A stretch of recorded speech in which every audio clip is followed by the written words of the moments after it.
Wayanad DCC general secretary PV ജോണിന്റെ ആത്മഹത്യയുമായി ബന്ധപ്പെട്ട് ജില്ലാ കോൺഗ്രസിൽ കലാപം തുടരുന്നു.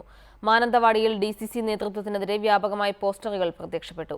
താഴേക്കിടയിലുള്ള നേതാക്കളെ ബലിയാടാക്കി രക്ഷപ്പെടാനാണ് DCC നേതൃത്വം ശ്രമിക്കുന്നതെന്ന ആരോപണവും ശക്തമായിട്ടുണ്ട്. മാനന്തവാടിയിലും പരിസര പ്രദേശങ്ങളിലുമാണ് DCC നേതൃത്വത്തിനെതിരെ വ്യാപക പോസ്റ്ററുകൾ പ്രത്യക്ഷപ്പെട്ടത്.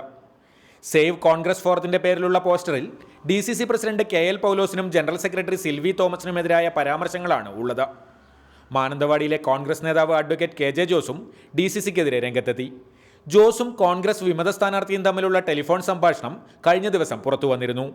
കോൺഗ്രസ് ഔദ്യോഗിക സ്ഥാനാർത്ഥിയെ പ്രഖ്യാപിക്കുന്നതിന് മുൻപ് നടന്ന സംഭാഷണം DCC തന്നെയാണ് പുറത്തുവിട്ടതെന്ന് ജോസ് പറയുന്നു. ഈ DCC പ്രസിഡന്റ് കോൺഗ്രസിന് വിമതരെ ഈ കാലഘട്ടത്തിൽ ഈ ഒരു തെരഞ്ഞെടുപ്പിൽ ഏറ്റവും കൂടുതൽ വിമതരെ പ്രൊട്ടക്ട് ചെയ്യുകയും അവർക്ക് വേണ്ട ഒത്താശകൾ ചെയ്തു കൊടുക്കുകയും ചെയ്തയാളാണ്.